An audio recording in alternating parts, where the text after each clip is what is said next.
खुलुमबाय BTR news चेनेलाव गासैखौबो बरायबाय। आंनि चेनेलखौ साबस्क्राइब लाइक एबा साबस्क्राइब खालामदो आरो बे खाथिनि बेल आइकन बेलखौबो थुनानै होदो जाहाथे गोदान भिडिअआ सिगांग्रो नोंथांखौ सौहैनाय बायदि। गसाइगाव महकुमानि सिङाव थानाय आर.एन.बि.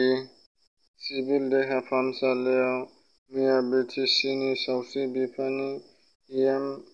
बिथां अरुण कुमार देबआ नायगिदिंहैदों। तामिलनाडुआव सा 1,400 उन्दै गथ'फोर कभिडजों मावरिया जानांबाय एबा जिउ गोमानांबाय।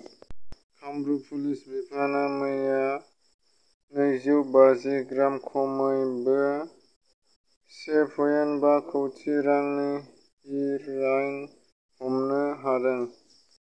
मोखां बिलाइयाव भाइरेल जानाय मोनसे भिडिअ'। बे भिडिअ'आव सासे राभा हारिनि बेनि राभा मुंनि हिनजावसाया गावनि मिलौदो देंखोजों बर' मेथाइ खनदों। थारैनो जोबोद बाखनायथाव। बिथांनि बर' मेथाइनि खौरां मोन्नाय बायदिब्ला हिनजावसाया सासे इउटिउबार आरो मेथाइ खनगिरि होननानै सिनायथि मोननाय जादों। समाज सिबियारि आजुराम आल'सारिया आरो बे बुहुमाव गैलिया बिथांनि रुंसारि जानायखौ दख'रा एबसुआ दुखु मोननाय फोरमायदों।